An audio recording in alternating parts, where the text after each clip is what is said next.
Le problème m'a rendu visite à 7 heures du matin le 15 octobre 2010. Deux hommes vêtus de costumes élégants se sont approchés de moi alors que j'attendais de monter à bord de mon avion pour Nassau à Wilcox Field.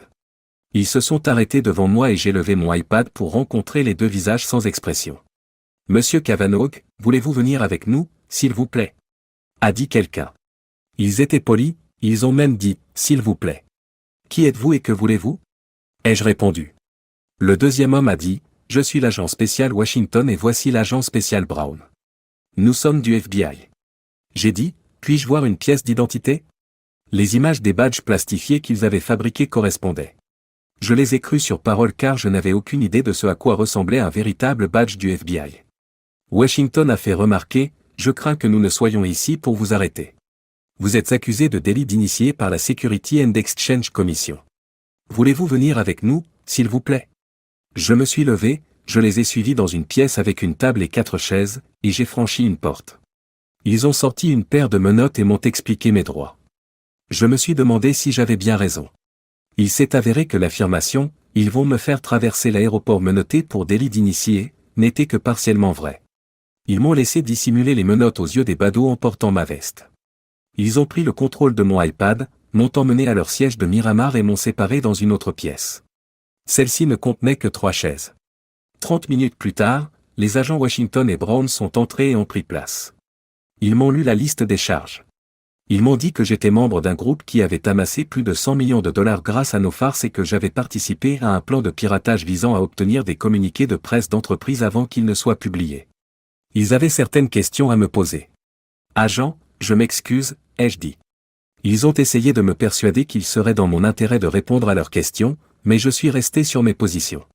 J'ai l'intention de garder le silence et j'aimerais parler à un avocat. Je n'avais aucunement l'intention de répondre aux questions de ces agents, car ils n'étaient pas mes amis. On m'a montré un bureau et on m'a donné accès au téléphone. Comme je ne connaissais aucun avocat, j'ai demandé un annuaire. On m'a apporté un annuaire, dont j'ai parcouru la longue liste. Je n'ai rien compris. J'ai choisi au hasard une publicité attrayante. J'ai dit à la personne qui m'a répondu au téléphone que j'avais besoin d'une représentation juridique. Je l'ai informé de la situation lorsqu'il s'est enquis du type d'affaires sur laquelle je travaillais. Il a transféré mon appel et une femme a décroché. C'est Tyler Atkins, s'est-elle présentée. « Comment puis-je vous aider, monsieur Cavanaugh ?»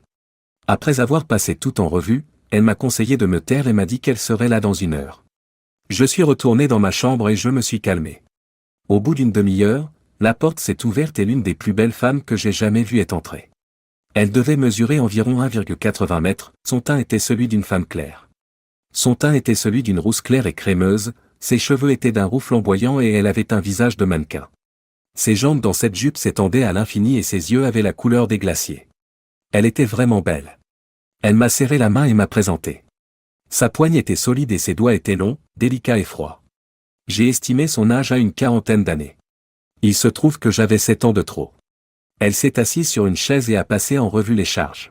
« Vous êtes dans le pétrin, monsieur Cavanaugh ?» a-t-elle remarqué en levant les yeux vers moi. « C'est vous qui l'avez fait ?» Je lui ai demandé, « Est-ce important ?»« Pas pour ce qui est de vous représenter, » dit-elle. « Personnellement, oui, cela fait d'une grande différence. » Je lui ai dit, « Eh bien, je ne l'ai pas fait. Je n'ai jamais piraté un ordinateur de ma vie, je n'ai aucune idée de comment le faire, je n'ai participé à aucune combine et je n'ai jamais reçu un communiqué de presse avant sa diffusion publique. Je n'aurais pas participé à un quelconque délit d'initié si je l'avais fait, et je suis totalement innocent de ces accusations. » Avec des yeux dubitatifs, son regard a pénétré mon esprit. « D'accord, » a-t-elle répondu. « Nous allons travailler sur la base de ces déclarations. Si je découvre plus tard que vous me mentez, ça va mal se passer, vous comprenez. »« Excellent, » ai-je répondu. « Voyons comment vous sortir d'ici. Y a-t-il quelqu'un à qui tu dois parler ? » Mon épouse, ai-je murmuré. J'aimerais aussi parler à mes enfants, mais cela peut attendre que je sorte. Elle m'a répondu, je vais voir ce que je peux faire. Après son départ, je n'ai vu personne d'autre pendant 3 heures. J'allais uriner par terre quand Madame Atkins et l'agent Brown sont entrés. J'ai fixé une caution, a-t-elle déclaré. Vous devez rendre votre passeport et vous devez savoir que tous vos comptes bancaires sont gelés. Comment allez-vous faire pour trouver de l'argent ? J'ai répondu, mes cartes de crédit fonctionneront-elles ? Brown s'est raclé la gorge tandis qu'elle lui lançait un regard sourcilleux. Elles sont toutes gelées, a-t-il déclaré. Vous ne pourrez pas les utiliser. Est-ce que je vais récupérer mon portefeuille, demandai-je. Oui, tous vos effets personnels vous seront rendus, a-t-elle répondu. Pas votre iPad, je le crains. Il est devenu une preuve. Je suis bon pour l'argent, alors, et je suis prêt à partir. Dès que l'agent Brown m'indiquera des toilettes, je serai prêt, ai-je répondu. Après m'avoir remis une enveloppe contenant mes affaires, je suis parti avec elle. Venez me voir à 10 heures du matin, m'a-t-elle dit. Elle a appelé des taxis pour nous deux et m'a donné une carte. Elle m'a demandé, voulez-vous utiliser mon téléphone pour appeler votre femme? Le répondeur a répondu lorsque j'ai appelé à la maison.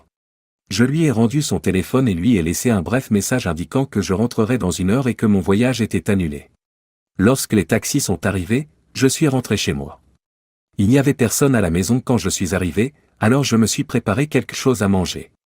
J'ai eu du mal à me concentrer, mais j'ai réussi. Je devais appeler les enfants, savoir où se trouvait Kelly et prendre des décisions. J'ai laissé des messages à Daniel et Patricia pour qu'ils m'appellent car ils n'étaient pas non plus à la maison. Après le dîner, j'ai appelé mon patron, John Sinclair. Il m'a informé que j'avais été licencié et que mes affaires personnelles avaient été emballées et expédiées chez moi. Il était persuadé que je ne travaillerais plus jamais dans le commerce, car j'avais perdu ma licence de négociant. Il espérait en fait que je purge une longue peine de prison. Ce n'était pas une bonne chose. J'étais inculpé et j'avais perdu mon emploi.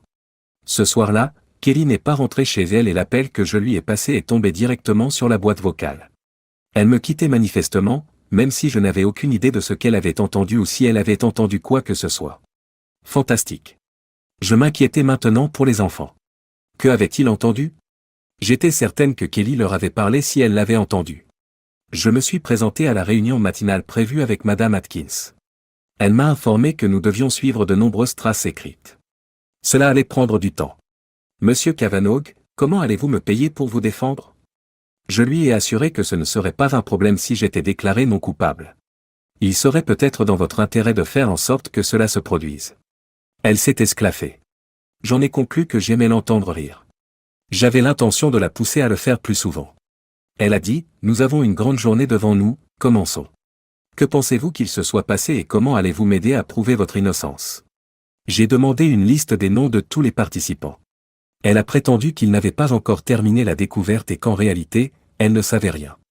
Je lui ai dit, je crains de n'avoir aucune idée tant que je ne saurai pas avec certitude ce qui s'est passé, et cela dès qu'elle aurait pu rencontrer le FBI et la SEC. Quand j'aurai une idée claire, nous nous mettrons au travail. Nous avons parlé d'autre chose et j'ai signé 1 milliard de documents. Je suis rentré chez moi lorsqu'il n'y a plus eu de lignes vierges et d'encre pour que je signe. Sur mon répondeur, il y avait 12 messages. Étonnamment, ils provenaient de Kelly et des enfants. Ils rencontraient des difficultés. Ils se sont perdus à Belmopan.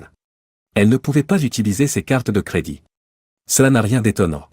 Elle avait de l'argent liquide sur elle, mais cela n'allait pas suffire. Elle avait besoin de mon aide. Curieusement, les enfants étaient avec elle. Ils ont tous envoyé les mêmes messages, mais aucun d'entre eux n'a tenté de répondre à la question de savoir pourquoi ils se trouvaient au Belize. Les choses commençaient à devenir étranges. Le téléphone a sonné 5 minutes après mon retour à la maison. Kelly était là. Elle a dit, bonjour, Seldon, d'un ton malheureux. Écoute, chérie, je n'ai pas beaucoup de temps. Nous sommes bloqués à l'aéroport et j'ai besoin de pouvoir utiliser mes cartes de crédit. Pourrais-tu appeler la banque et voir ce qui ne va pas? Je crains que cela ne serve à rien, ai-je répondu. Kelly, j'ai été arrêté et accusé de délit d'initié. Les cartes que vous avez ne fonctionneront pas. Y a-t-il un moyen de me faire parvenir de l'argent, a-t-elle dit. De combien penses-tu avoir besoin, ai-je répondu. Elle m'a répondu, juste de quoi acheter des billets pour rentrer à la maison. Je vais voir ce que je peux faire, lui ai-je dit. Tous nos comptes bancaires ont été gelés. D'accord, chérie, a-t-elle murmuré. Dépêche-toi, s'il te plaît. Merci de nous avoir aidés. Je n'avais jamais eu une telle conversation. Une fois de plus, il n'y a pas eu de réponse sur la raison de sa visite et de celle des enfants au Belize, pas de questions sur mon incarcération, rien du tout. Chaque remarque qui sortait de ma bouche aurait dû la faire sursauter, mais elle ne l'a pas fait. Peut-être était-ce dû à la contrainte de temps qu'elle avait indiquée. Je répondrai à toutes ces questions à son retour. J'avais déjà loué un entrepôt. J'y suis allé et j'ai ouvert le coffre que ma mère m'avait laissé dans le coffre de cèdre. J'ai retiré suffisamment d'argent pour me permettre de tenir jusqu'à ce que je suppose que tout cela allait se terminer. Je me suis calmé avec un scotch et j'ai envoyé le billet d'avion à Kelly et aux enfants. J'ai réfléchi jusqu'à ce qu'il soit temps d'aller au lit, et j'ai alors passé un temps considérable inconscient, l'esprit en ébullition. Le matin, j'ai été réveillé par mon téléphone. Quelqu'un du bureau de Madame Atkins était là. Maintenant qu'elle avait obtenu la communication des pièces, elle avait accès à toutes les données de l'affaire. Je devais la voir à 10 heures pour discuter des détails avec un informaticien qui arrivait. Après avoir pris une douche et retrouvé mon humanité, j'ai pris un taxi pour me rendre à son bureau. Il s'est avéré que Laney, une très jolie jeune femme, était son informaticienne. Même si je ne suis pas informaticien, la piste était très froide, et à nous deux, nous avons pu rassembler suffisamment d'informations pour déterminer que la majorité des transactions étaient passées par mon ordinateur personnel, que j'utilisais exclusivement à des fins personnelles. Avant que nous ne commencions à donner un sens à certaines dates et à certains horaires, la situation était très sombre. Puis les choses ont commencé à s'améliorer. Il s'est avéré qu'un grand nombre de transactions avaient eu lieu alors que je n'étais même pas chez moi. Après quelques jours passés à l'étranger, j'ai pu constater que Madame Atkins commençait à me faire confiance. Monsieur Cavanaugh, qui connaît vos mots de passe, demanda-t-elle. Kelly connaît le mot de passe de mon ordinateur, ai-je répondu. Les informaticiens du bureau connaissent mes mots de passe professionnels, ainsi que mes supérieurs. Ils ne connaîtraient pas le mot de passe de mon domicile. Kelly connaîtrait-elle vos mots de passe professionnels? J'ai hoché la tête. Non, je ne les donne à personne, pas même à elle. Il était évident que quelqu'un essayait de me piéger, très probablement avec l'aide de Kelly. Mais pourquoi? Kelly aurait pu obtenir l'information d'où? Les communiqués de presse contenus dans les dossiers étaient pleins d'informations très importantes pour les investisseurs, mais les dates des fichiers de mon ordinateur étaient généralement en avance d'une semaine sur les communiqués de presse. Cela signifie qu'avant que les nouvelles n'atteignent le grand public, toute personne ayant accès à mon ordinateur disposait de connaissances lui permettant d'effectuer des transactions. Mon patron, John Sinclair, recevait beaucoup de communiqués de presse, mais ces transactions étaient étroitement surveillées. S'il prenait des décisions avant que les annonces ne soient rendues publiques, il serait immédiatement accusé de délit d'initié. Il est donc évident qu'il donnait à Kelly l'accès aux informations afin qu'elle puisse exécuter les transactions sans attirer l'attention sur elle. Quel est l'intérêt d'utiliser mon ordinateur? J'ai alors compris que j'étais victime d'un coup monté. John a dû utiliser mon ordinateur pendant que je n'étais pas à mon bureau, car mon coup monté s'est achevé lorsqu'ils se sont présentés lors d'audits de routine. Astérisque astérisque astérisque astérisque astérisque. 2 ans auparavant, alors que j'assistais à une fête de travail avec mon employeur, John Sinclair, j'avais rencontré Kelly. Le fait que John soit marié, mais pas avec Kelly, m'a étonné. John a vu mon air perplexe et a rapidement expliqué que sa femme Lucille ne se sentait pas bien, et qu'il avait donc invité Kelly, une amie de la famille. Kelly était une jeune femme très gentille et je n'avais aucune raison de me méfier de lui. Au fil de la soirée, elle a semblé passer plus de temps avec moi qu'avec John. Malgré tout, j'ai accepté avec plaisir lorsqu'il m'a demandé si je pouvais raccompagner Kelly chez elle pour qu'il puisse rendre visite à Lucille. Daniel, 18 ans, et Patricia, 16 ans, les 2 enfants de Kelly, qui passaient le week-end avec leur père, ont expliqué qu'ils étaient le fruit de son divorce. Très vite, nous avons eu des rendez-vous réguliers. Nous ne voyions pas beaucoup ces enfants, et ceux que nous voyions étaient vraiment grossiers avec moi, ce qui me déconcertait. Après une fréquentation rapide, j'ai demandé Kelly en mariage et j'ai été ravi qu'elle dise oui. Cependant, je n'ai pas pu m'empêcher de me demander pourquoi Daniel et Patricia n'assisteraient pas au mariage. Oh, ils sont encore bouleversés par le divorce, m'a dit Kelly. Cela m'a déconcerté. Comme nous sortions ensemble depuis environ 1 an, je pensais qu'elle avait déjà divorcé. Je l'ignorais pour le moment et me concentrais sur la réception et ma lune de miel à venir. Kelly était sur la piste de danse avec John lorsque je suis allé la chercher après avoir quitté le pub. J'ai posé les verres et je me suis approché pour les rejoindre, car j'avais l'impression qu'ils dansaient un peu trop près pour une mariée. Ils ont tous deux hésité un instant, comme si je les dérangeais, mais ils se sont vite séparés et j'ai pris ma femme dans mes bras pendant que nous dansions jusqu'à la fin de la soirée. De retour à la table, j'ai dit à Kelly qu'elle et John s'approchaient dangereusement de la limite de ce qu'il convient à une mariée de porter à son mariage. Kelly s'est esclaffée. « Oh, ne soyez pas stupide », a-t-elle répondu. « John n'est qu'un vieil ami de la famille, tu n'as pas à t'inquiéter. » J'ai remarqué que Kelly et John semblaient pratiquement s'éviter pendant le reste de la soirée, même si elle rendait les choses si rationnelles. En quittant la réception, nous nous sommes dirigés vers la suite nuptiale. Kelly portait une robe de mariée sans bretelles, presque dos nu. Ses énormes seins étaient mis en valeur et semblaient scintiller à travers la robe grâce au corset. Nous avons commencé à nous embrasser intensément dès que je l'ai prise dans mes bras et je pouvais sentir son désir. Je l'ai conduite jusqu'au lit et je l'ai assise sur le bord pendant que nous nous embrassions. Lorsque j'ai enlevé ses sous-vêtements, j'ai été presque submergé par son odeur. Elle voulait me rendre l'appareil, mais je voulais. Nous nous sommes embrassés comme s'il n'y avait pas de lendemain.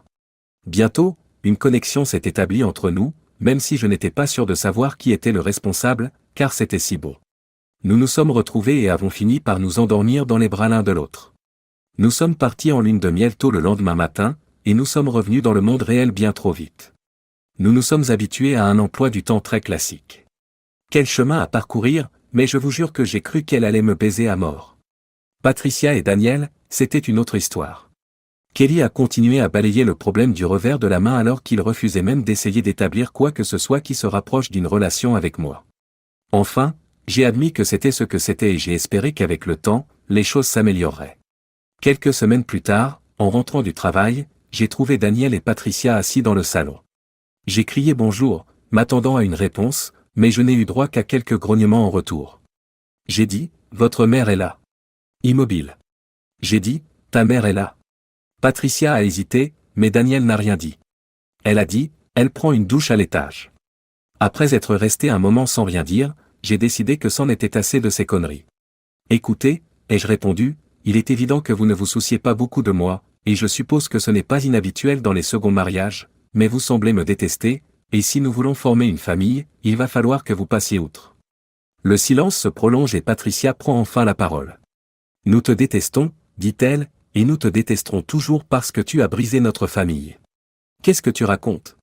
J'ai répondu, ta mère était déjà divorcée quand je l'ai rencontrée. Non, elle ne l'était pas, a répondu Daniel. Elle n'a demandé le divorce que lorsque vous êtes sortis ensemble pendant 2 mois. Le divorce n'a été prononcé que 2 semaines avant votre mariage. Je suis resté bouche bée. C'était comme si je n'avais rien à dire. Les enfants, je suis désolé, mais vous devez me croire, votre mère m'a dit qu'elle était divorcée. Je ne sortirai jamais avec une femme mariée. Oui, c'est vrai, a répondu Daniel, ce n'est pas ce qu'elle a dit, et qui devons-nous croire, notre mère ou l'homme qui a brisé notre famille? Patricia, les deux se sont levés et ont quitté la pièce en sanglotant. Je me suis dit, c'est une belle histoire. J'ai arraché le rideau de douche et je suis monté dans la salle de bain principale. Oh, dit Kelly en riant, tu ne penses pas que c'est un peu trop formel pour que tu viennes avec moi? Contrôlant difficilement mon rire, j'ai fait remarquer, ce n'est pas drôle, Kelly. Les enfants viennent de me dire que tu étais encore mariée quand nous avons commencé à sortir ensemble. Bien sûr, ma chère, je te l'ai dit, mais nous étions séparés. Tu ne m'as rien dit de tel. Tu m'as dit que tu étais divorcée. Je n'aurais jamais pu sortir avec une femme mariée, qu'elle soit séparée ou non. Peu importe, nous sommes ensemble maintenant, et c'est tout ce qui compte. Maintenant, pourquoi n'enlèverais-tu pas ces vêtements et n'entrerais-tu pas ici pour me laver le dos et mon front? Elle est sexy, et je ne suis qu'un homme, alors que dire? J'étais toujours furieux. Je me suis rapidement déshabillé et j'ai plongé dans le bain, mais les expériences de ce jour-là resteront gravées dans ma mémoire pendant très longtemps. J'avais l'habitude de passer mes moments de tranquillité à réfléchir, mais je n'avais jamais eu beaucoup de temps pour le faire jusqu'à un soir où j'ai passé toute la soirée seul à la maison. 2 idées se sont consolidées dans mon esprit alors que j'étais assis dans mon salon, un verre de vin à la main. La première était la remarque faite par certains de mes amis au sujet des hommes qui trompaient leurs femmes, elle te trompera, elle te trompera. Bien que je n'ai pas remarqué de signe manifeste d'infidélité de la part de Kelly, elle a eu de nombreuses occasions de le faire, comme la soirée entre filles de ce soir. J'ai aussi pensé à la façon dont elle et John avaient dansé intimement pendant notre mariage. À l'époque, je pensais que c'était innocent, mais maintenant je n'en étais plus si sûr. C'était un peu exagéré, mais c'était tout ce que j'avais à l'époque. Puis j'ai repensé à notre rencontre, lorsqu'elle était à la fête au bras de John, Lucille étant malade. J'ai appelé Lucille pour lui demander si nous pouvions prendre un café après avoir prévu de ne pas être au bureau le lendemain. Le moins que l'on puisse dire, c'est qu'elle était perplexe, mais elle a accepté et nous nous sommes retrouvés dans un Starbucks tout proche. Après avoir échangé de chaleureuses accolades et des baisers sur les joues, nous avons pris nos cafés et nous nous sommes assises. Je ne savais pas comment entamer la discussion, mais Lucille a saisi l'occasion. D'accord, Seldon, répondit-elle, tu as demandé cette rencontre, qu'est-ce qui te préoccupe? J'ai expiré profondément et poussé un long soupir. Lucille, répondis-je, tu te souviens du mois de mars, il y a 2 ans, lorsque nous avons eu cette réunion de travail à laquelle tu n'as pas pu venir. Eh bien, a-t-elle répondu, ce n'est pas tout à fait vrai. J'aurais pu venir, mais John m'a dit que c'était réservé aux employés, pas aux conjoints. C'était là, au milieu de votre vision, comme un 2 par 4. Qu'est-ce qu'il y a, Seldon, dit-elle. On dirait que votre meilleur ami vient de mourir. Vous n'êtes peut-être pas si loin de la vérité, Lucille. Vous connaissez ma femme, Kelly, bien sûr. Oui, j'étais à votre mariage, vous vous souvenez? C'était une belle mariée. Oui, oui, elle l'était. Vous ai-je déjà raconté comment nous nous sommes rencontrés? Lucille fait un signe de tête. Elle était à la même fête. Elle était au bras de John. Il m'a dit qu'elle était là parce que vous étiez malade. Je pense que nous savons tous les deux maintenant qu'il mentait. Je ne lui ai pas dit que je soupçonnais Kelly et John d'être encore liés. Je ne voulais pas qu'elle le rencontre face à face avant que tout ne soit révélé, même si je me sentais complètement idiote de lui avoir caché la vérité. J'ai fait une copie du téléphone de Kelly en utilisant Patagonia, afin de pouvoir voir tous ses messages et ses appels. J'ai rapidement découvert qu'ils avaient une liaison, mais ce qui m'a vraiment refroidi, ce sont les détails supplémentaires que j'ai découverts. Bonjour John, c'est Kelly. John a demandé, hey, babe, quelle est la bonne nouvelle? Tout est prêt de mon côté, Seldon pense que je vais sortir avec les filles, et Angela est prête à me couvrir. Peux-tu t'éloigner du vieux boulet? Pas de problème, a-t-il répondu, je lui ai dit que j'emmenais des clients de l'extérieur pour la soirée, et que ce sera très ennuyeux, tout à fait professionnel. Elle rit et ajoute, tu veux dire, affaire de singe, n'est-ce pas, John? Je n'arrive toujours pas à croire à quel point il m'a été facile de l'accrocher. Tu es sérieuse, Kelly, a-t-il répondu, quel homme normal pourrait te résister? Elle a répondu, Dieu sait que tu ne pourrais pas. Ce qu'ils ont dit ensuite m'aurait facilement sorti de mon état d'incrédulité, si je ne l'étais pas déjà. Avez-vous fait les échanges que je vous ai dit de faire, a-t-il demandé. Oui, bien sûr, mais je ne comprends toujours pas pourquoi vous voulez que j'utilise l'ordinateur de Seldon. Il marqua une pause, et je crus le voir rouler des yeux. Parce qu'une fois que nous aurons fait notre coup, nous aurons besoin d'un bouc émissaire pour prendre le relais. Seldon, dit-elle. Oui, Seldon, répondit-il. Oh, il pourra probablement s'en sortir, à moins que nous soyons vraiment chanceux, mais le temps qu'ils comprennent tout, nous serons partis depuis longtemps. Tu l'as dit à tes enfants? Pas encore, mais ça ne devrait pas poser de problème. Ils le détestent pour avoir brisé notre famille. Quand je leur expliquerai que nous prenons ces biens mal acquis et que nous allons mener la grande vie sur une île des Caraïbes, je ne pense pas qu'ils seront très contrariés. D'accord, mais attention, les enfants peuvent être drôles quand ils doivent laisser leurs amis et leurs affaires derrière eux. Ne t'inquiète pas, je peux m'en occuper. Très bien, c'est à vous de décider. On se retrouve à l'heure et à l'endroit habituel? Oui, au revoir pour l'instant. Au revoir, Kelly. J'ai fermé les yeux et je me suis penché en arrière, éteignant l'enregistrement. Oh mon Dieu, quel gâchis! Même si j'avais des soupçons sur la liaison, j'ai été choqué d'en entendre parler avec autant de franchise et de détachement, et de découvrir que toute notre relation n'avait été qu'une mascarade. Même si nous ne sortions pas ensemble depuis très longtemps, je pensais qu'elle ressentait la même chose pour moi et que je l'aimais inconditionnellement. Ils essayaient de me faire porter le chapeau pour quelque chose de criminel, mais y avait-il plus que cela? J'avais clairement besoin d'informations supplémentaires, mais je ne savais pas trop quoi faire. Elle devait bien cacher l'argent quelque part si elle participait à ce genre de plan, mais où? J'ai installé un enregistreur de frappe sur mon ordinateur professionnel et personnel. J'ai presque immédiatement trouvé de l'or. Kelly effectuait les opérations d'initié pour lesquelles John utilisait les premiers communiqués de presse à partir de mon ordinateur personnel, et il en effectuait parfois à partir de mon ordinateur professionnel. Je ne savais pas pourquoi ils utilisaient les deux ordinateurs, peut-être était-ce pour augmenter la probabilité que je sois découvert. Il m'a semblé évident qu'ils voulaient me piéger et faire diversion pendant qu'ils volaient leurs gains illicites, mais je ne suis pas sûr que c'était leur plan initial. Les discussions qu'elle avait avec Daniel et Patricia me semblaient encore plus déprimantes. Kelly les avait persuadés que j'étais la cause de la fin de son mariage, et je savais qu'ils me détestaient. Ignorer le fait qu'elle a trompé leur père, même si c'était vrai, et que, comme je viens de le réaliser, elle voyait déjà John quand elle le trompait. Lorsqu'elle les a informés que John avait découvert mon délit d'initié, ils sont devenus fous de joie. C'est génial, a répondu Daniel. Nous pouvons le dénoncer aux flics et le sortir de notre vie. Peut-être que papa et toi pourrez même vous remettre ensemble. Non, les enfants, a-t-elle répondu, j'ai bien peur que ce bateau n'ait coulé. De plus, John et moi avons un meilleur plan. Nous allons voler son butin et laisser les flics l'attraper.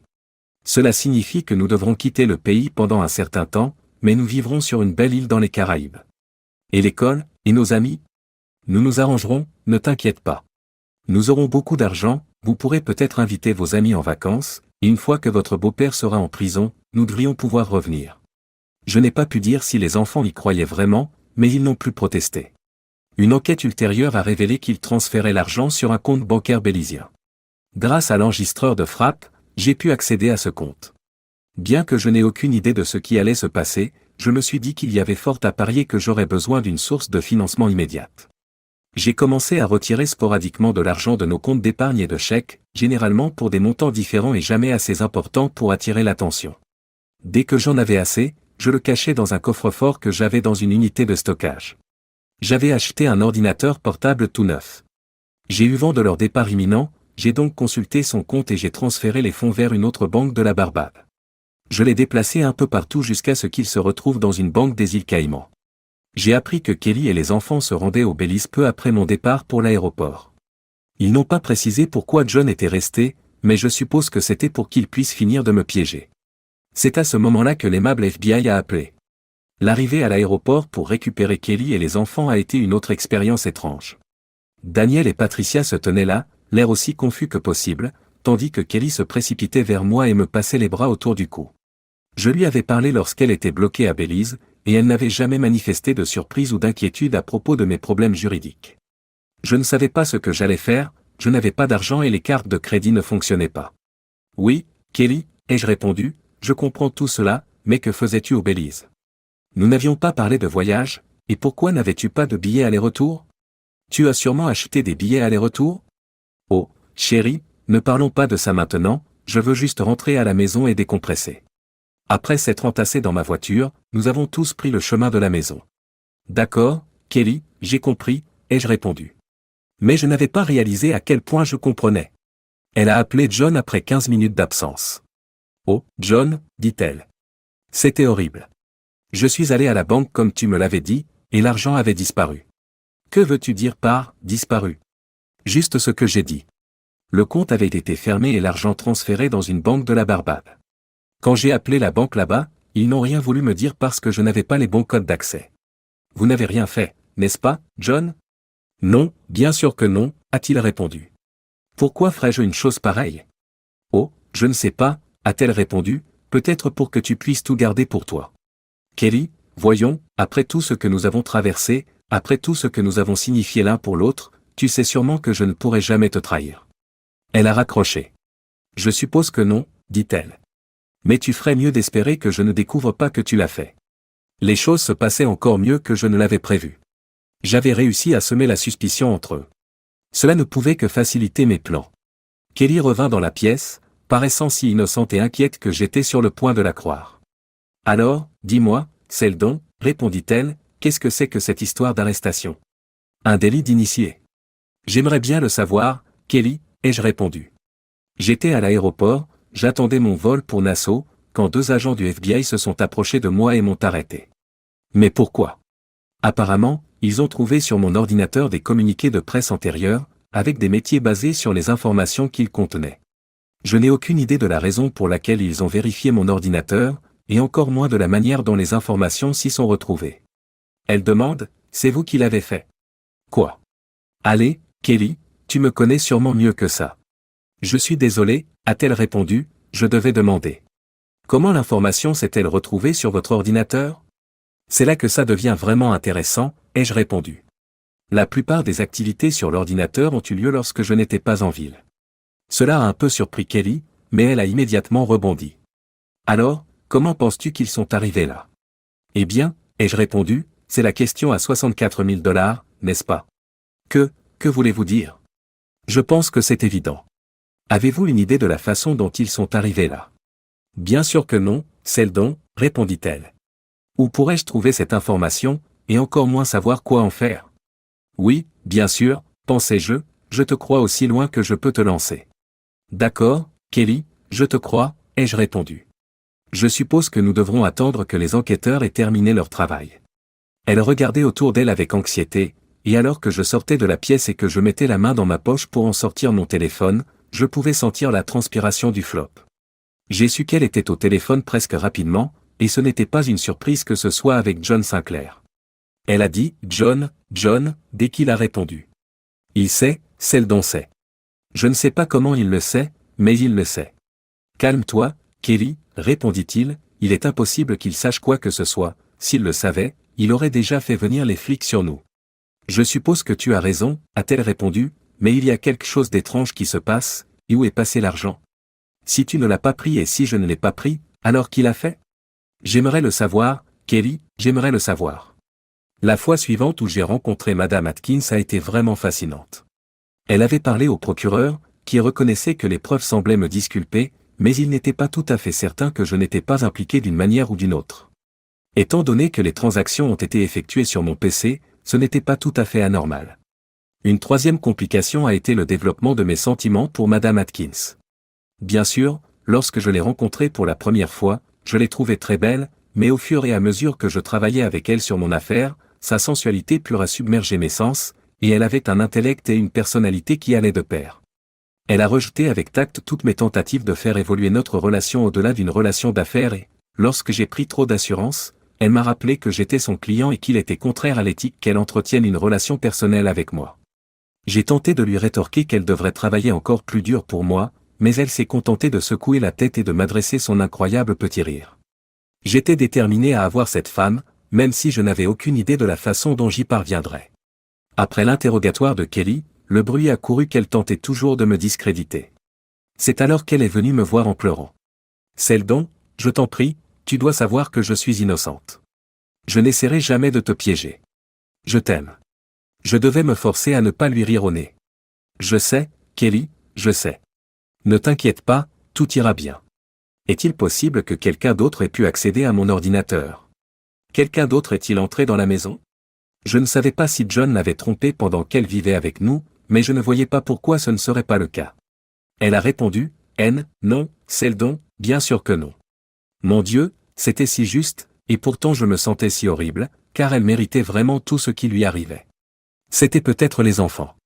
Ils m'ont toujours détesté, me reprochant d'avoir brisé votre mariage. Kelly a mis quelques minutes à réagir tant elle était abasourdie. C'est ridicule, Seldon, répond-elle.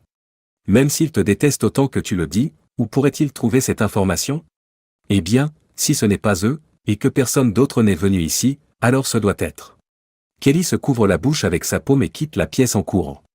Kelly a été convoquée à plusieurs reprises par la police pour des interrogatoires supplémentaires, mais il n'y avait pas d'autres preuves que les transactions effectuées sur mon ordinateur, et aucune preuve que Kelly les avait réellement effectuées. John a également été convoqué pour être interrogé lorsque les enquêteurs ont découvert que les communiqués de presse étaient tous arrivés sur son bureau, mais il a fait l'obstruction. Ils ont appris qu'il avait été en contact avec Kelly grâce à un tuyau, anonyme, et une recherche dans les relevés téléphoniques l'a vérifié. Leur sort a été scellé par son voyage aller simple au Belize et par les relevés bancaires qui s'y trouvaient. Ils n'ont eu aucun mal à amener Kelly à se retourner contre John. L'aveu par Kelly de son rôle dans le complot signifiait que les preuves contre eux étaient accablantes et que leur procès n'était guère plus que des formalités. Kelly s'est effondrée à mes pieds. « S'il vous plaît, Seldon, répondit-elle. Vous devez me croire. Je n'ai jamais voulu le faire, c'est John qui m'a forcé. Kelly, calme-toi. Je sais tout. Je sais que vous voyiez John pendant que vous trompiez votre premier mari. Vous étiez encore ensemble quand vous avez essayé de me séduire. Je ne sais pas si tu avais déjà prévu de m'utiliser comme pion dans ton complot, mais ça n'a pas vraiment d'importance. C'est fini, Kelly, et il semble que Patricia et Daniel vont réaliser leur désir d'être avec leur père, mais pas avec toi. Étant donné que leur mère a un casier judiciaire, je ne pense pas qu'il aura des difficultés à obtenir la garde. Lorsque l'huissier arrive pour l'emmener, Kelly se met à pleurer. Ni elle ni John ne pouvaient rembourser l'argent, et ils n'avaient donc pas droit à une réduction de peine. Kelly écoperait de 5 ans, et John de 10 ans. Les enfants ont continué à refuser de me parler avant de partir avec leur père, ils ont continué à me tenir pour responsable de la séparation de leurs parents et, je crois, de l'arrestation de Kelly. Ma licence de commerçant a été rétablie et mon casier judiciaire a été effacé grâce aux efforts de Tyler, mais je n'allais jamais retourner chez mon ancien employeur. Pour fêter notre victoire, Tyler m'a proposé d'aller boire un verre, ce que j'ai accepté avec plaisir. Dès que les boissons sont arrivées, j'ai commencé à parler directement. Alors, ai-je dit, cela signifie-t-il que l'affaire est close et que nous en avons terminé? Vous êtes un homme libre, a-t-elle répondu. Bien, ai-je répondu, vous êtes viré. Son verre a failli se renverser sur la table. Son verre a failli se renverser sur la table. Pourquoi? Vous m'avez dit que vous aviez des règles déontologiques concernant les rendez-vous avec les clients. Oui, c'est vrai, mais je ne vois pas comment. Quelque chose semble s'allumer derrière ses yeux. Je dois être la femme la plus paumée de la planète, dit-elle, surtout pour une avocate, je n'en avais aucune idée. Que pensez-vous maintenant que vous avez une idée? Et moi? Avons-nous une opportunité? Il y a toujours une chance, a-t-elle déclaré, c'est juste que je n'ai honnêtement pas pensé à toi de cette façon. Je me suis exclamé, en me tenant le cœur de façon dramatique, vous me blessez, madame. Oh, non, a-t-elle rapidement répondu, ce n'était pas mon intention. Vous êtes un homme vraiment magnifique, et j'aurais absolument envisagé de sortir avec vous si nos chemins s'étaient croisés dans une situation différente. Mais, je l'ai senti et je l'ai dit. Oui, mais, a-t-elle répondu. Nos circonstances n'étaient pas différentes lorsque nous nous sommes rencontrés. En tant que avocat-client, nous vous avons rencontrés face à une grave accusation criminelle. Mais j'étais innocent, et j'objectais. Je ne veux pas être trop technique, mais la police a déterminé qu'il n'y avait pas assez de preuves pour poursuivre les accusations contre vous, et ils avaient également des preuves supplémentaires contre John et Kelly. Ce n'est pas tout à fait la même chose que de ne pas être coupable. Pour citer Dickens, la loi est un âne, ai-je répondu. Tyler a laissé échapper un beau rire. Ce n'est pas la première fois que j'entends ça, et je ne dis pas que ce n'est pas vrai, mais c'est ce que c'est. Tu n'as toujours pas vraiment répondu à ma demande. Allez-vous sortir avec moi? Je veux bien sortir avec toi, mais je te dis d'emblée que les choses n'iront pas très loin tant que nous n'aurons pas eu des discussions vraiment sérieuses. Non, mais tu es persévérant, répond-elle. Mon sens de l'observation me dit que tu ne me racontes pas toute l'histoire, et que je vais te la faire comprendre, d'une manière ou d'une autre. À ce moment-là, mes oreilles se sont dressées. Que savait-elle exactement, ou croyait-elle savoir? Je vous invite à essayer, ai-je répondu, je suis sûr que vous pouvez être très persuasive. Alors que nous finalisions nos plans pour le dîner de vendredi, elle s'est contentée de me sourire, de me faire un clin d'œil et de me dire au revoir en me tapotant gentiment la joue. Nous avons bien dîné et discuté vendredi soir, mais il y avait toujours une tension sous la surface. Je m'inquiétais des doutes de Tyler à mon sujet, puisqu'elle en avait. C'est tout, mais j'ai eu droit à un baiser d'adieu beaucoup plus chaleureux. Même après 2 ou 3 rendez-vous et des baisers d'adieu de plus en plus intenses, il y avait toujours une barrière entre nous. Je me sentais en conflit. Je savais que j'étais amoureux de Tyler, et je pensais qu'elle ressentait la même chose pour moi, mais elle ne pouvait pas s'engager pleinement avec moi tant que je lui cachais une partie de moi-même, et j'avais peur de la perdre si je la laissais entrer. Même si nous continuions à nous voir fréquemment, il y avait toujours un sujet gênant qui revenait dans nos discussions. À certains moments, j'avais l'impression d'être soumis à un contre-interrogatoire. Cela mettait notre relation à rude épreuve. Parce qu'elle n'était pas sûre de moi et qu'elle pensait que la confiance était essentielle dans toute relation, Tyler a refusé de s'engager davantage. Compte tenu de mes interactions passées avec Kelly, je pouvais certainement comprendre ses inquiétudes, mais je n'avais pas le courage de me dévoiler complètement à elle. Lorsque nous étions en plein débat sur le canapé et qu'elle a freiné pour la 100e fois, tout a fini par s'arranger. Mais cette fois-ci, ce sera très, très différent. Seldon, ça ne peut plus durer, dit-elle. Quoi, tu romps avec moi? Je ne veux pas, Seldon, je suis vraiment amoureuse de toi, mais je ne peux pas être avec quelqu'un en qui je ne peux pas avoir confiance. Pourquoi? Que ai-je fait pour que tu te méfies de moi? Allons, Seldon, répondit-elle, tu ne peux pas être aussi naïf. Vous en savez manifestement plus sur votre affaire que vous ne l'avez dit à qui que ce soit. Ce coup de fil anonyme était trop commode, sans parler de l'argent manquant. Je me suis retrouvé dans une situation délicate. Je n'avais aucune idée des difficultés juridiques dans lesquelles je pouvais me mettre, mais si je lui disais tout, nous serions probablement quittes, même si je ne disais rien. Après avoir pris une grande inspiration, j'ai décidé d'être honnête avec elle et de laisser les cartes tomber. Je savais que c'était ma seule chance de la garder et que je ne voulais pas la perdre. Ok, Tyler, je vais tout te dire, et j'espère et prie pour que tu veuilles toujours être avec moi. Tyler a accepté de me laisser continuer après avoir affiché un visage un peu étonné, se demandant probablement ce que j'allais lui dire. Je l'ai informé de notre rencontre, de la réaction des enfants à mon mariage avec Kelly, et enfin de ma discussion avec Lucille au cours de laquelle j'ai exposé la tromperie de John et Kelly. Je lui ai ensuite parlé du clonage du téléphone et de la façon dont j'ai découvert leur stratégie de délit d'initié, en plus d'avoir reçu la confirmation de leur liaison. Elle savait déjà que l'argent avait été transféré et que l'appel avait été passé, je n'ai donc pas eu besoin de lui expliquer. Je me suis penché en avant, me demandant si ce seraient mes derniers moments ici, le visage entre les mains. J'étais épuisé. Tyler était assez silencieux et semblait plongé dans une profonde contemplation lorsque je relevai la tête. Je ne peux pas dire que je ne me doutais pas de quelque chose de ce genre, dit-elle, mais l'entendre directement de tes lèvres est encore un peu choquant.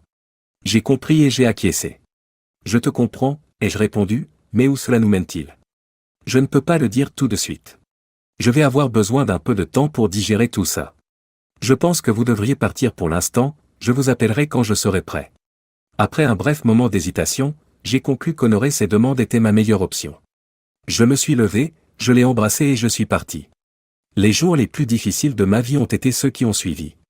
Je me languissais de son appel autant que je le craignais. De plus, je me demandais si la police allait frapper à ma porte.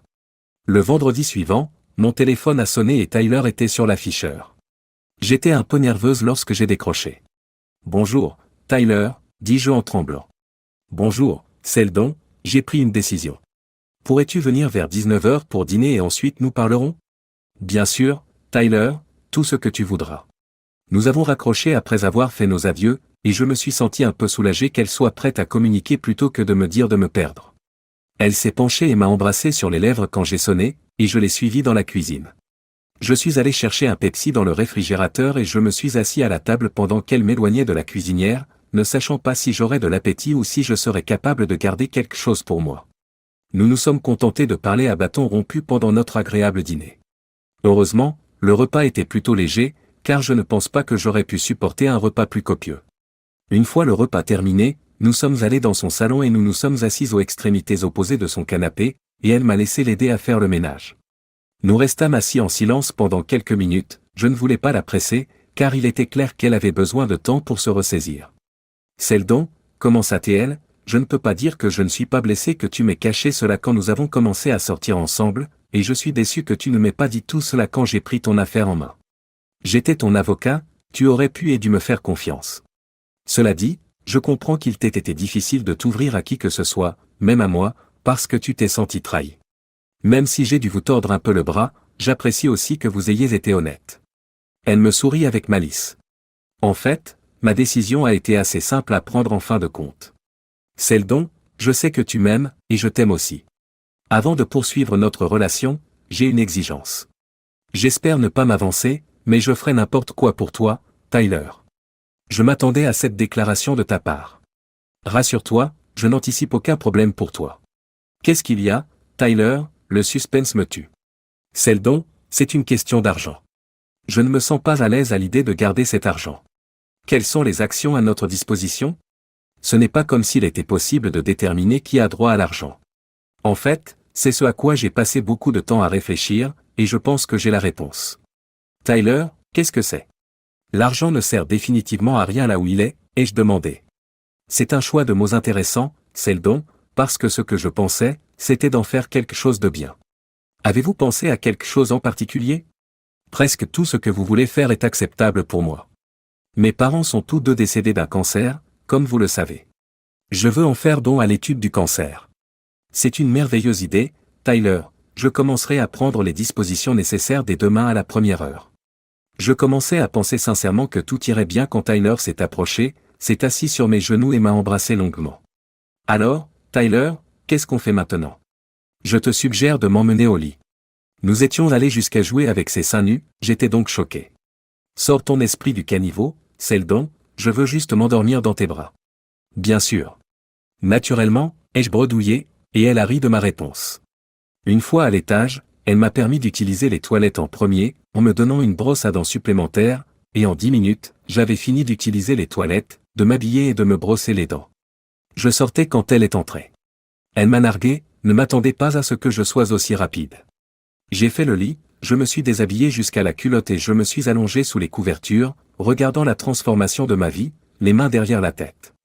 Tyler est sorti des toilettes plus tôt que je ne l'aurais cru possible, vêtu d'une modeste chemise de nuit si opaque que je ne pouvais même pas voir ce qu'il y avait dessous. Je l'entourai de mes bras, la rapprochant et l'embrassant sur le front alors qu'elle grimpait dans le lit et s'installait à côté de moi, posant sa main sur mon ventre et sa tête sur ma poitrine. « Je t'aime tellement, Tyler, ai-je répondu. Je n'arrive toujours pas à croire que tu puisses m'aimer. Tu ferais mieux de le croire, je n'aurais pas traversé tout cela si je ne t'avais pas aimé. » Nous nous sommes endormis rapidement, bien qu'il soit encore tôt, dès qu'elle a éteint la lumière. Tous les fantasmes masculins se sont réalisés lorsque je me suis réveillé le matin, les délicieuses lèvres de Tyler étaient à l'œuvre. Me ressaisissant, je posai une question que la plupart des hommes considéreraient comme la chose la plus stupide au monde.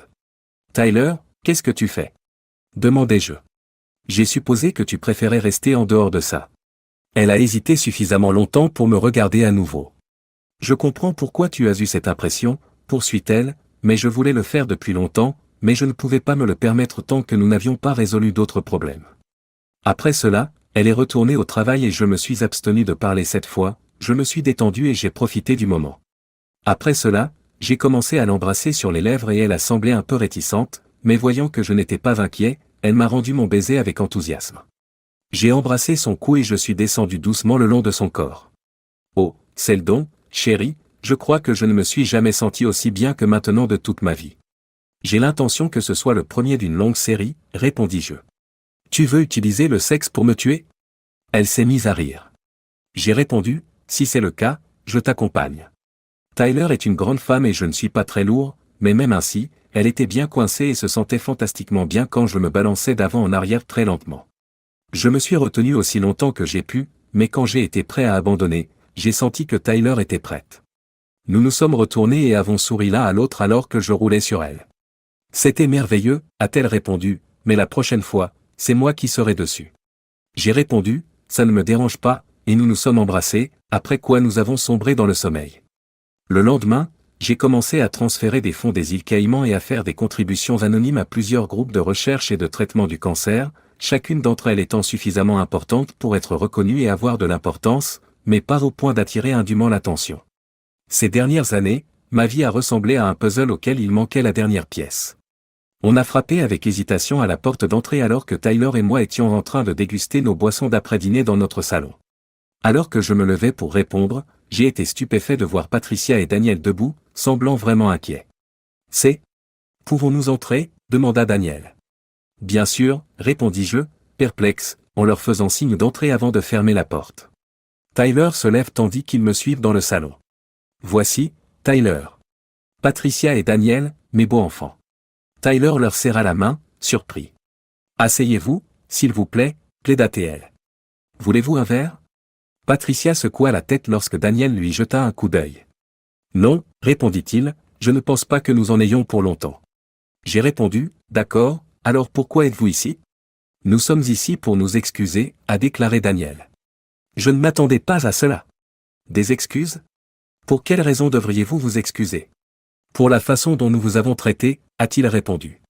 Patricia a continué, il devait être clair que j'étais confus. Elle a dit, nous sommes allés voir notre mère hier. Je sais que ça a dû être difficile pour vous, mais quel est le rapport avec moi? Elle nous a dit la vérité sur votre relation, a répondu Daniel, elle vous a dit qu'elle était divorcée. C'était plus que ça, a répondu Patricia, elle a aussi admis qu'elle trompait déjà notre père avec cet enfoiré de John Sinclair. Eh bien, ai-je répondu. Je suis sûr que tout ce processus en valait la peine, et j'apprécie vraiment que vous soyez passé. Vous avez vécu un scénario assez éprouvant. Chacun d'entre eux a hoché la tête. Puis-je vous poser une question? Ils ont acquiescé, levant les yeux vers moi. Je comprends vos sentiments à mon égard, surtout si l'on considère ce que l'on vous a dit, mais même si ce que l'on vous a dit était vrai, votre mère n'était pas sans responsabilité. Pourquoi, à ton âge, as-tu choisi de rester avec elle plutôt qu'avec ton père? Daniel s'est contenté de me sourire pitoyablement. Il remarque, ce n'était qu'un autre de ses mensonges. Elle a essayé de lui faire porter la responsabilité de la liaison. Les excuses habituelles, il voyageait beaucoup, travaillait beaucoup et l'ignorait. Elle a commodément laissé de côté le fait qu'elle était une mère au foyer avec des goûts de luxe, et qu'il devait travailler dur pour soutenir son style de vie. Alors qu'il se levait pour partir, je n'ai pu que secouer la tête. J'ai salué Daniel en lui serrant la main et j'ai rapidement embrassé Patricia. Je dois vous redire que j'apprécie que vous me racontiez tout cela, cela montre une vraie force de caractère, si jamais je peux faire quelque chose. Merci, mais ce n'est pas nécessaire, répond Daniel, notre père a tout sous contrôle. Nous avons beaucoup de travail à faire pour reconstruire notre relation, mais ça se passe bien, je pense que ça ira. Après les avoir raccompagnés à la porte, Tyler et moi avons repris notre place. Ouf, répondis-je, c'était vraiment inattendu. Oui, ils ont l'air d'être de bons enfants, a répondu Tyler. Oui, c'est un peu comme « mauvaise nouvelle, bonne nouvelle », ai-je répondu. Comment ça? La mauvaise nouvelle, c'est que Kelly a détruit notre mariage et ma relation avec deux bons enfants. Et la bonne nouvelle? Je l'ai poussé sur le côté et l'ai embrassé passionnément tandis que nos langues se battaient, en disant « La bonne nouvelle, c'est que cela m'a amené à toi. » Tyler s'est levé avant que nous ne soyons allés trop loin et m'a tiré sur mes pieds. Elle se tourna vers moi et dit « Je pense que ce sera plus confortable ailleurs. Elle désigna la chambre à coucher. Comme je n'étais pas idiot, je l'ai rapidement suivie. Ce n'est pas si difficile après tout, je suppose.